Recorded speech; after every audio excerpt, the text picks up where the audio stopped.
What's up, guys? In today's video, I want to address an issue that is brought up to us periodically, which is, hey, I applied a ceramic coating to my car and it's failed.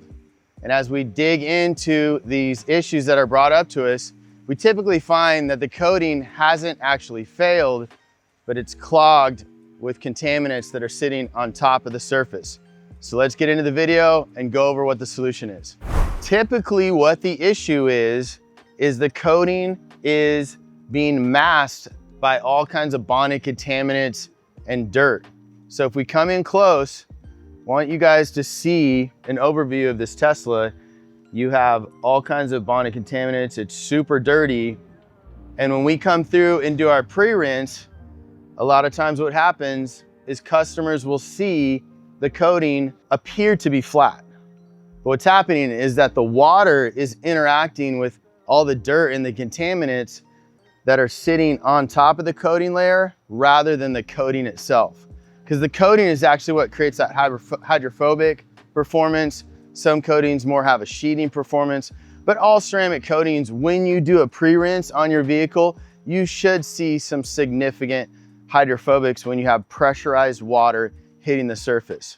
So you do your pre-rinse, you see the water flat, it appears the coating is gone. We're gonna go through how to fix that. So what we wanna do is pre-rinse and not get thrown off by the water just laying down flat, but we wanna focus on getting off those contaminants so that we can reveal the performance of the coating again.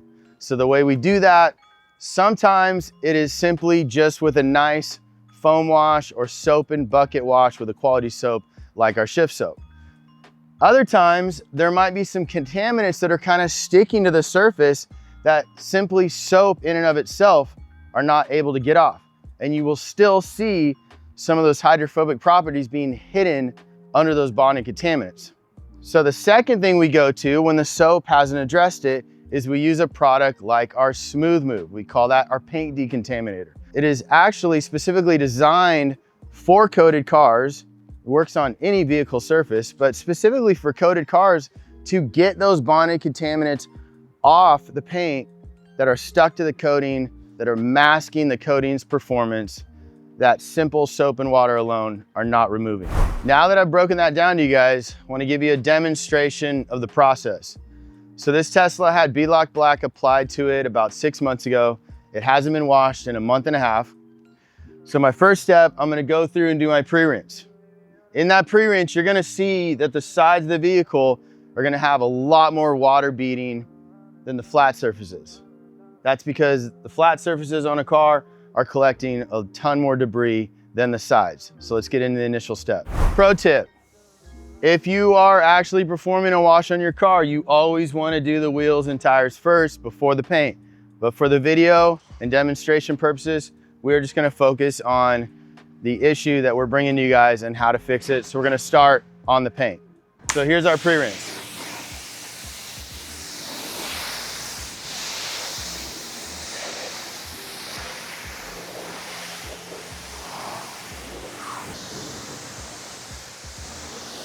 Okay, now I'm gonna come up on the hood and you're gonna see the water beading is gonna perform different on that flat surface. It's still there, but you can see how it's not nearly as good as the side of the car. Not as tight of beads, because it's interacting with all that dirt rather than revealing the performance of the coating. Even as I rinse, you can almost see it start to improve a little bit as that dirt comes off. Look at our water beading on this flat surface. See the diameter and the shape of the water beads versus as you get over here onto the fender, you have a lot more tight water beading, a lot better angle. So just to give you guys a fun little scientific piece, what ceramic coating does is it creates what's called low surface tension. Well, when you have dirt and debris on a surface, even though you have coating, Now it's back to high surface tension. So when water gets on that surface and it's interacting with like dirt and grime, it's creating high surface tension, and it wants to just pull the water down and kind of like clump together. Where when you have a ceramic coated surface, you have low surface tension. So that's where you get hydrophobic, which means water fearing. The surface is basically rejecting the water because it's super slick, super smooth. So it's just shedding that water off the surface as fast as possible. That's where the water gets in those little tight bead spheres, because it's just rejecting the surface. It's so smooth and so slick, it's just creating that tight little water bead, and that's where you get that ease of cleaning, ease of washing. Just for those of you that like to geek out on some of that aspect of it. All right, let's come around the back. This is definitely the dirtiest part of the car. So let's do our pre-rinse.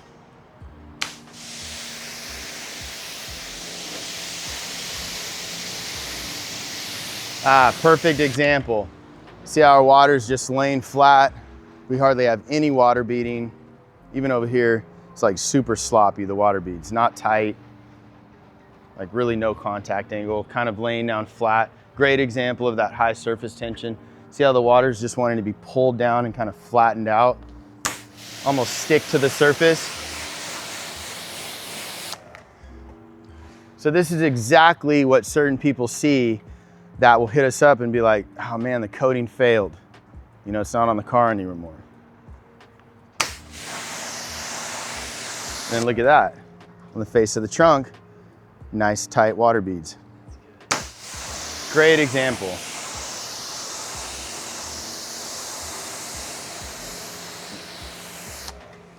As I said on the front of the car, you can even see my second rinse, I started to get a little bit of improvement with the water beading. So the more the coating gets unclogged and revealed, meaning that there's nothing on top of it, we're seeing the performance of the coating come back to 100%.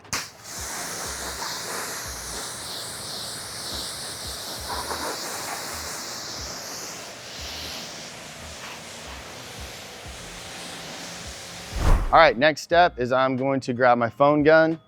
My phone gun. Have you guys ever heard of a phone gun? My foam gun.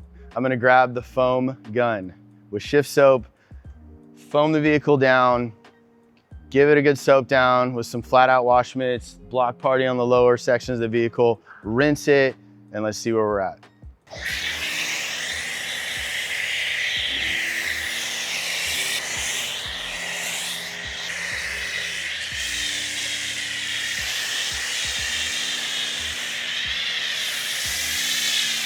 We do have this in other videos, but since we're doing this, I wanna go over this for those of you that have not seen it. So we have a 4-pack of our flat out wash mitts. That is so that you could use a clean wash mitt a quarter way through the vehicle. The cleaner the mitt, the more protected your wash process is gonna be from inflicting unnecessary defects in the surface. So we like to use the flat out wash mitts for the tops. Middle, we'll stop about right here, about 10 to 12 inches from the bottom, and we will do that bottom portion with what we call the block party. It's our wash block. So it's real easy to decide for the difference between that and the flat out wash pads. Another pro tip, when you're washing a vehicle that has heavy debris on it, even though you've done your pre-rinse, I do not like to sit there and scrub and use circular motions. You're not trying to scrub anything off. Especially being that you have a vehicle that's ceramic coated, this is coming off very easy, so you do not need to be aggressive with your scrubbing. I like to just do 1 to 2 passes. See, I'm just coming through like that. Very minimal contact. Because when you still have debris on the surface, you do this aggressive scrubbing, you're literally just grinding the dirt into the paint, and that just promotes you putting swarm marks in it. That's where you get all those little light defects from. I want to make sure when I come in here, I'm not letting my mitt flap inside my wheel well right there and grab some debris, and then I pull it into the paint. And so you get those little fine scratches. Got my dirt lock scrubber. I just clean these out.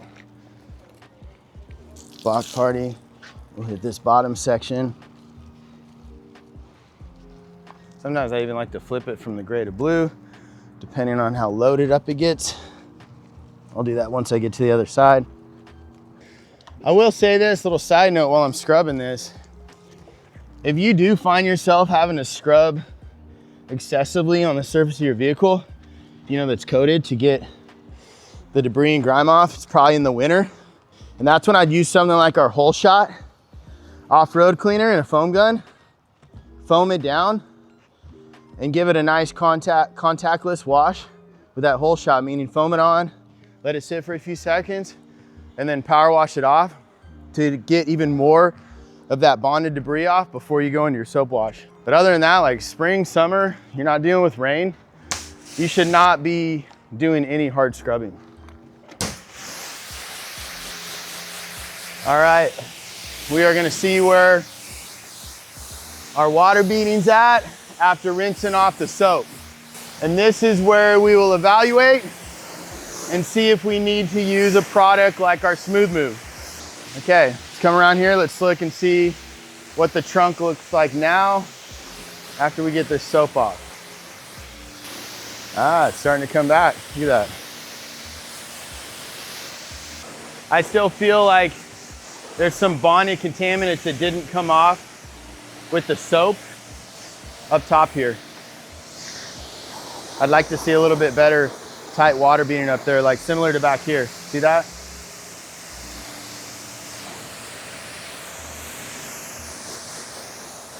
So I'll get the rest of this rinse, and then we will do that area in particular with the Smooth Move and show you guys the after. And then we'll wrap it up from there. All right, let's see what this looks like. Pretty good improvement, see that?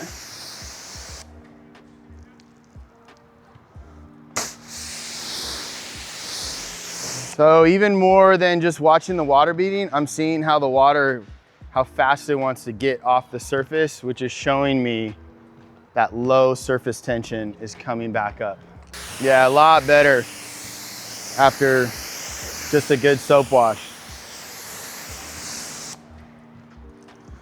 Let me grab the Smooth Move and we will get into the next step. Make sure you're very conscientious as you're using this product.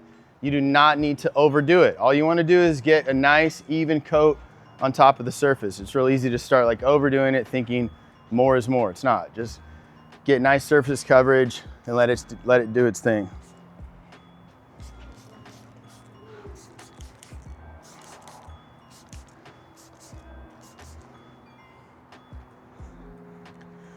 So I'm already seeing, if you come in close, hopefully you can see it through the camera.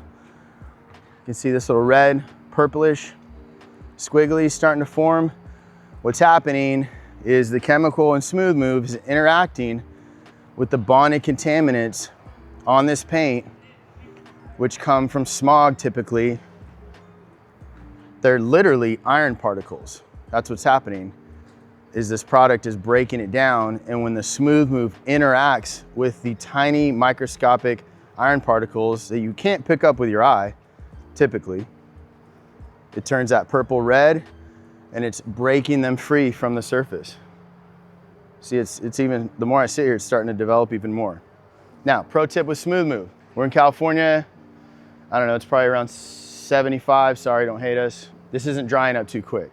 Typically, out in the sun, different places in the nation, it's gonna dry up quicker. If it is hot outside and you don't have any shade and you put Smooth Move on, get it on, and then get some foam on the car as soon as you can to keep the product in a wet state so that it can work longer without drying up on the surface. If it dries up, it's gonna kind of create a nasty film and you're gonna be fighting it a little bit. So make sure it doesn't dry, keep it in a wet state. Wow, look, it's really doing its thing now. All these dots. So all of that, you guys, was preventing the coating from showcasing its true performance. Now, duh, Teslas don't have exhaust. Typically, a vehicle that has exhaust fumes, you're gonna see a ton of that bonded surface contaminants built up where your exhaust fumes come back here and just circle around, and you'll see it really bad on the faces of the car. Not meaning you'll actually visually see it, but that's where you'll really see at times your coating to appear to be super flat. Let me grab a wash pad. I'm gonna scrub that area down in particular. I do have some soap in this bucket, so I'm not going to refoam that area, just simply for the video purpose. Give this a scrub. I'm gonna agitate this a little bit more because now I have the debris off the surface, so I don't need to be afraid to kind of scrub and agitate this, knowing I'm not gonna put swirls in the paint because the dirt's off. Now I'm just dealing with some of those light contaminants. Now, I ain't saying I'm like sitting there pushing hard and scrubbing, but I'm just gonna give it a little bit more movement. All right, let's do our rinse. All right, let's see what we're working with here. We should be getting really good now. Oh yeah, see how the tight ones are coming back? Look at how fast that water is getting off the surface. That's what we want, friends.